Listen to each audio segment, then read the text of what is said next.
दिन हमारे साथ मारूफ कारोबारी शख्सियत के.एम. छाबड़ी साहब मौजूद हैं। आइए इनसे पूछते हैं कि कारोबार के क्या हालात हैं।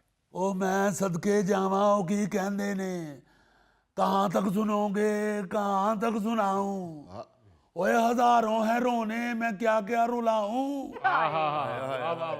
वो क्या होने कारोबारी हालात बेड़े गर्क शीशा बेल्जियम चटियाई ऑल आउट इंटरवल ठंडी बोतलें।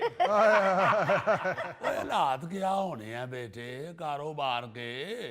और आपसे मेरी एक रिक्वेस्ट है, मेरी एक दरखास्त है। ये मारूफ और कारोबारी और साहब वाले जो है ना, ये अलकाब वगैरह साहब के लायके अब ना इस्तेमाल किया करें, वो सादा रह गए हैं। वाह, अब इन साबों शाबों का मजा ही नहीं आता। क्या आपको बताएं, बल्कि यूं समझ लें कि ये रिटायर हर्ट हो गए हैं। जैसे खिलाड़ी नहीं जख्मी हो गए तो ग्राउंड से बाहर आउट हो जाते, बिल्कुल वैसे ही अब ना छाबड़ी मारूफ रहा है ना साहब रहा है। छाबड़ी साहब हमेशा रोते रहते हैं, कभी तो खुशी की बात कर लिया करें। ओ पुत्र मैं तो उन्हें भी नहीं कह सकता जिथे तू बैठा होवे उथे कादी खुशी हो। अपने ही बड़ा अफसोस वाला पिंड है। मैं सदके जावा केड़ी खुशी तानू दसा। आप भाई हैं अली मुमताज साहब, आपको छुपाना क्या क्या यार की तेन तानू की तुहाडे कोलों की लुकाना है। हालात तो बिल्कुल ही साथी टोयोटा से भी बुरे हुए हैं। वो क्या कहते हैं कि पेट से कपड़ा उठाएं तो अपने आप कोई ठंड लगती है। नहीं छाबड़ी साहब, मैंने अपनी आंखों से देखा है, आप उस गाड़ी पे हैं जिसको अभी नंबर प्लेट भी नहीं लगी हुई। लो हुण एदी भी सुन लो, एदी भी सुन लो हुण। ओ पुत्र ओ काका वड्डे हाजी साहब वाली गड्डी ओ नंबर प्लेट ते कोई नशेई ला के लै गई। हुण इन्हें मुंडे ने छेड़ दिता ते नंबर प्लेट दी स्टोरी सुन लवो। ओ लुआन आस्ते गया, मैं कहा कोई नशेई ला के लै गया पुत्री, ऐ तेरी मेहरबानी है नंबर प्लेट ते बना के दे। कहंदा तिकड़ी लगेगी तिकड़ी। ओ मैं कहा यू मीन 3000। अली मुमताज साहब अगो वड्डा सारा क्यास हुआ हो। अच्छा, तो आप बड़े हाजी साहब वाली गाड़ी चलाते हैं? ओए आहो मेरी जान, ये ते रब जनता च घर करे ने, ऐसे मिठे शहद लोग होए ने। ये तो वड्डे हाजी साहब ने बड़े टाइम ते एवें कोई सानू एडवाइस दे के ते चंगे वक्तां च थोड़ा बहुत प्रॉपर्टी का छुप छुपा कर दिता सी। ओ ना होता तो हम मर मरा गए होते। ओ वाकई हो रहे होने थे हाजी साहब के घर में। अल्लाह जानता है दस्तरखान की वीरानी देख के वड्डे हाजी साहब ऐसे ही याद आते हैं।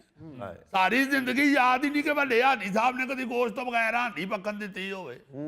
रब जानदा जे मैनू याद है चंगी तरह 92 दे हो गए साजे।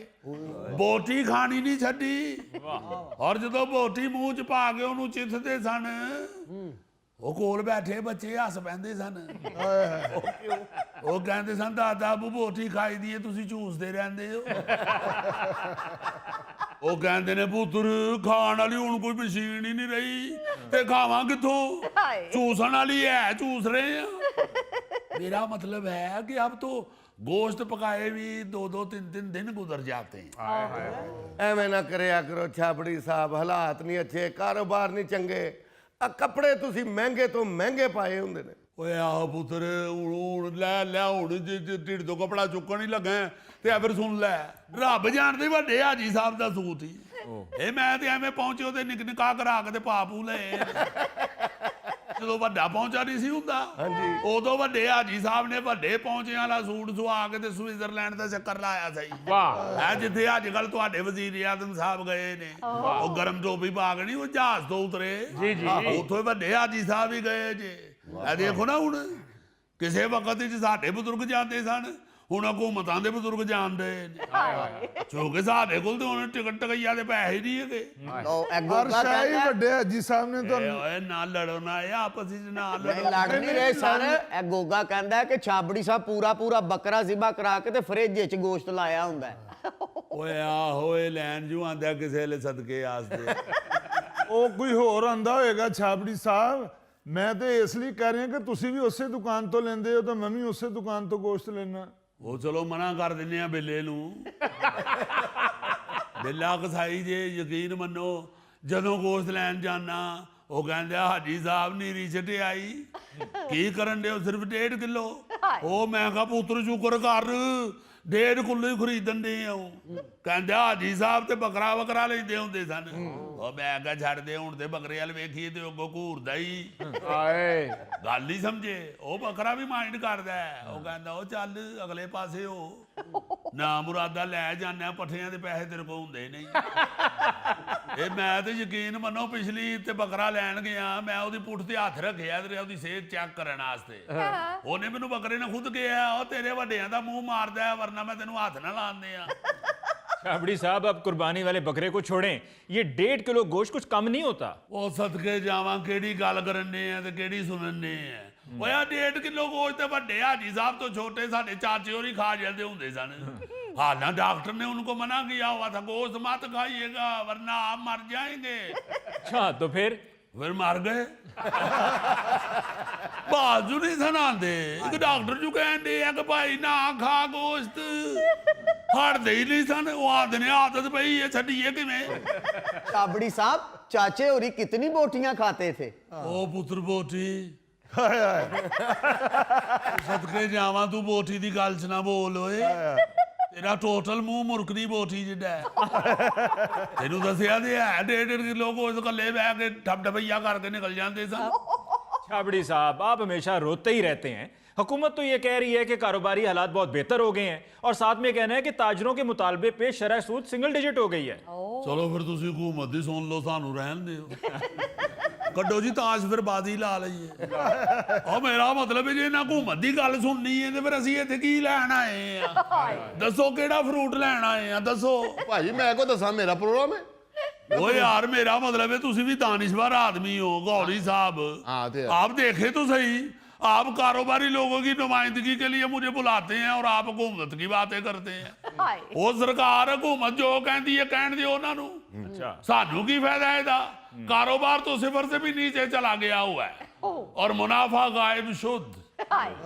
वो अब शरह सूद जहां मर्जी जाए इससे हमारा क्या लेना देना जब काम ही नहीं हो रहा। मिल में कोई रंग रंगोली नहीं नजर आ रही कोई नोटों का छप छपा ही नहीं हो रहा तो फिर हमें क्या फायदा भाई। हर चीज शीशा बेल्जियम चटियाई रब जानदा जी ਜਿਹੜੀ ਸਾਦੀ ਟਿਓਟਾ ਹਾਜੀ ਸਾਹਿਬ ਵਾਲੀ ਸਾਡੇ ਹਿੱਸੇ ਆਈ ਓਏ ਹੁਣ ਤੇ ਉਹਨੂੰ ਸਟਾਰਟ ਕਰੀਏ ਤੇ ਰੋਣਾ ਨਿਕਲ ਜਾਂਦਾ ਹੈ। ਉਹ ਕਿਉਂ ਜੀ? वो पेट्रोल खाती हूँ। ये जो आप गवर्नमेंट की बात कर रहे हैं आली मुमताज साहब और ये गवर्नमेंट को तो हर काम वक्त गुजरने के बाद याद आता है। अब हम उनसे कह रहे हैं कि बिजली सस्ती कर दें गैस सस्ती कर दें तो ये सिंगल डिजिट शरह सूद का ढोल बजाना शुरू हो गए हैं। वो चलो सस्ती भी बाद में कर लेना पहले भेजो तो सही। हाँ गैस ही नहीं आ रही मशीनें बंद चटियाई बेल्जियम शीशा। ला जानता है आपकी परजाई हौसला देती है वो कहती है कि ना जाबड़ी ना सदके जावा जिन्नी देर मैं आवा क्यों परेशान होने की करने पिया। उस मस्कीनी ने अपना जेवर बेच के कारोबार चलाता जे लेकिन कभी फैक्ट्री बंद नहीं होने दी। सदके जावा ओदे ਉਹ ਕਹਿੰਦੀ ਹੈ ਕਿ ਕੋਈ ਗੱਲ ਨਹੀਂ ਛਾਬੜੀ ਫੇਰ ਬਣ ਜਾਏਗਾ। ਮੈਂ ਤੇ ਆਪਣੇ ਵੀ ਆ ਜਿਹੜੇ ਥੇਲੇ ਥੇਲੇ ਦੇ ਪਾਏ ਨੇ ਮੈਂ ਕਹੋ ਫੜ ਇਹ ਰੱਖ ਕਹਿੰਦੀ ਹੈ नहीं तेरा ते सदके जावा तू मेरा है तेरा। छाबड़ी साहब हमने तो ये भी सुना है कि भाभी को उनके बाप की तरफ से बड़ी लंबी चौड़ी जायदाद मिलने वाली है। ਉਹ ਕੋ ਅਕਲ ਨੂੰ ਹੱਥ ਮਾਰੋ ਕਿਉਂ ਬਾਲਾਂ ਦਾ ਨਾਨਾ ਗਵਾਹ ਕਰਾਣਾ ਹੀ। ਉਹ ਮਲਕ ਸਾਹਿਬ ਦੇ ਦਰਵੇਸ਼ ਆਦਮੀ ਨੇ ਐਵੇਂ 6 ਕਿੱਲਿਆਂ ਚ ਨਿੱਕੀ ਜੀ ਫੈਕਟਰੀ ਲਾ ਕੇ ਬੈਠੇ। छाबड़ी साहब अब हर दफ़ा ये रिवायती डायलॉग बोलते हैं जबकि वज़ीर आज़म की मुशीर सनत और पैदावार हारून अख्तर साहब का कहना है कि मुल्क की मईशत तरक्की की राह पर गामजन है। ਉਹ ਕਿਹੜਾ ਤਰੱਕੀ ਦੀ ਤਰਫ ਗਾਮਜ਼ਨ ਹੈ। ਰੱਬ ਜਾਣਦਾ ਜੇ ਮੈਨੂੰ ਸਾਰੀ ਜ਼ਿੰਦਗੀ ਹੋ ਗਈ ਹੈ ਸੁਣਦੇ ਆ ਤਰੱਕੀ ਦੀ ਤਰਫ ਗਾਮਜ਼ਨ ਹੈ। ਮੈਨੂੰ ਤੇ ਸਾਰੀ ਜ਼ਿੰਦਗੀ ਇਹ ਸ਼ਾਹਰਾਹ ਗਾਮਜ਼ਨ ਕਿਧਰੇ